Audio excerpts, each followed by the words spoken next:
ایک اور بڑا ایونٹ، ایک امپورٹنٹ ڈے جموں کشمیر کے لیے ہے، ایک اہم ترین اجلاس جموں میں ہونے جا رہا ہے۔ شروعات ذرا اسی خبر سے کریں گے۔ چلیے جناب، بات ذرا مہمانوں کی کرتے ہیں جو نئی دلی سے آج جموں پہنچیں گے، اور کچھ مہمان رات دیر گئے ہی جموں پہنچ چکے ہیں کیونکہ اہم ترین اجلاس ہونے جا رہا ہے، اور اجلاس کی سربراہی بھی ملکی سطح پر اہم ترین افسر کے ہاتھ میں دے دی گئی ہے۔ جموں کشمیر کی سلامتی صورتحال کو لے کر جائزہ میٹنگ کا اہتمام جموں کے اندر منعقد ہونے جا رہا ہے، اور اس ضمن میں داخلہ سیکرٹری کی سربراہی میں اعلیٰ سطحی اجلاس کو طلب کر دیا گیا ہے۔ اعلیٰ سطحی اجلاس مرکزی حکومت کا اعلیٰ سطحی وفد آج جو ہے وہ جموں پہنچ رہا ہے، اور ہوم سیکرٹری،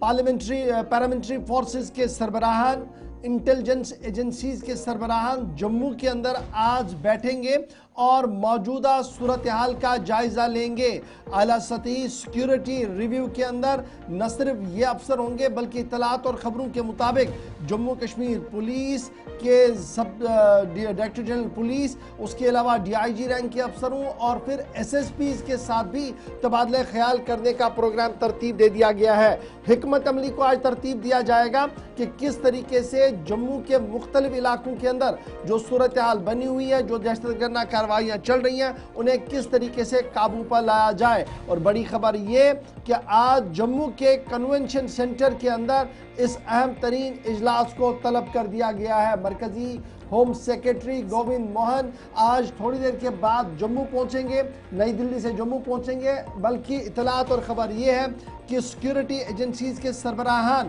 رات دیر گئے ہی جموں پہنچے ہیں، جہاں پر آج پہلا سیکیورٹی ریویو جموں صوبے کے اندر ہوم سیکرٹری کی سربراہی میں منعقد ہونے جا رہا ہے۔ اور یاد رکھیے گا، اس سے قبل ایک میٹنگ سری نگر کے اندر بھی ہوئی تھی، اور اس سے قبل نئی دلی کے اندر داخلہ وزیر کی سربراہی میں میٹنگ ہوئی۔ پھر لیفٹیننٹ گورنر منوج سنہا نے بیک ٹو بیک دو اہم میٹنگز کا انعقاد کیا، ایک جموں کے اندر، ایک سری نگر کے اندر، اور سلامتی صورتحال اور گرمیوں کے دوران صورتحال پر قابو بنائے رکھا جائے، انتہا پسندوں پر نکیل کسی جائے، اس حوالے سے حکمت عملی کو ترتیب دے دیا گیا ہے۔ اطلاعات اور خبر یہ ہے کہ آج جب یہ اہم ترین اجلاس جموں کے اندر منعقد ہونے جا رہا ہے، اس اجلاس کے اندر امرناتھ یاترا سمیت گرمیوں کے دوران جب سیاحتی سیزن پیک پر ہو، انتہا پسندانہ کارروائیاں نہ ہو، اس ضمن میں حکمت عملی کو ترتیب دیا جائے گا۔ نہ صرف اتنا بلکہ اطلاعات اور خبر یہ بھی ہے کہ لائن آف کنٹرول کے آس پاس کے علاقوں کے اندر، یعنی پونچھ رجوری کے آس پاس کے علاقوں کے اندر جو گزشتہ دنوں صورتحال بن رہی تھی، اس پر بھی تبادلہ خیال آج کیا جائے گا۔ اور paramilitary forces, C R P F, intelligence bureau, وزارت داخلہ کے اعلیٰ ترین افسروں کو اس میٹنگ کے اندر جو ہے وہ طلب کر دیا گیا ہے۔ جموں کشمیر کی طرف سے یونین ہوم سیکرٹری، جب مرکز کی طرف سے یونین ہوم سیکرٹری موجود رہیں گے تو جموں کشمیر کا نقشہ کھینچیں گے یہاں کے چیف سیکرٹری اتل ڈلو صاحب، جو میٹنگ کے اندر موجود رہیں گے، ہوم سیکرٹری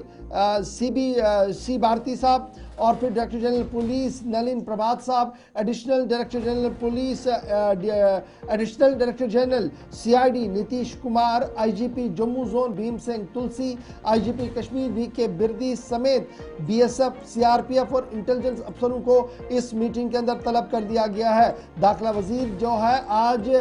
کٹھوا، ادھمپور، ڈوڈا، کشتواڑ، رجوری، ریاسی کے بالائی علاقوں کے اندر موجودہ صورتحال پر تبادلہ خیال بھی کر سکتے ہیں۔ اس بیچ اطلاع یہ ہے کہ ڈی آئی جی اور ایس ایس بی رینک کے افسروں سے بھی شاید آج ورچوئل موڈ پر تبادلہ خیال ہو سکتا ہے۔ تو اس طریقے سے اہم ترین اجلاس آج جموں کے اندر منعقد ہوگا۔ ذرائع یہ بتا رہے ہیں کہ یہ اجلاس جو ہے جموں کے کنونشن سینٹر کے اندر منعقد ہوگا، جہاں پر رات دیر گئی تیاریاں تمام مکمل کر دی گئی ہے۔ یعنی سلامتی صورتحال کو لے کر اہم اور بڑا اجلاس آج جموں کے اندر منعقد ہونے جا رہا ہے۔ داخلہ وزارت سے بڑی خبر جو ہم آپ کے ساتھ شیئر کر رہے ہیں۔ اس سے پہلے ہم نے آپ کو اسی پروگرام کے دوران بتایا تھا کہ ایک اجلاس سری نگر کے اندر منعقد ہوا تھا، جس میں داخلہ سیکرٹری گووند موہن کا پہلا دورہ تھا۔ تو جب سے ذمہ داری انہوں نے سنبھالی ہے، یہ دوسرا ان کا موقع ایسا ہوگا جب وہ جموں کشمیر آ رہے ہیں، لیکن اس بار جموں سے تمام تر صورتحال کو دیکھنے کی اور سلامتی صورتحال آنے والے گرمیوں کے اس پورے سیزن میں کیسے بہتر بنائی جائے، انٹرنل سیکیورٹی پر فوکس ہو، کوارڈینیشن پر زیادہ توجہ دی جا رہی ہے۔ بی ایس ایف کے ٹاپ آفیشلز جو ہم نے راجوری پونچھ کے اندر 2 دن میں دورے کرتے ہوئے بھی دیکھے، وہاں سے جو فیڈ بیک لیا گیا، آج وہ ساری چیزیں ایک ایک کر کے آئیں گی۔ اس پر بھی آگے چل کر مسلسل بات چیت ہوتی رہے گی، جیسے جیسے میٹنگ ہوگی دن میں ضرور ہمارے تمام پلیٹ فارمز پر آپ کو آگاہ رکھا جائے گا۔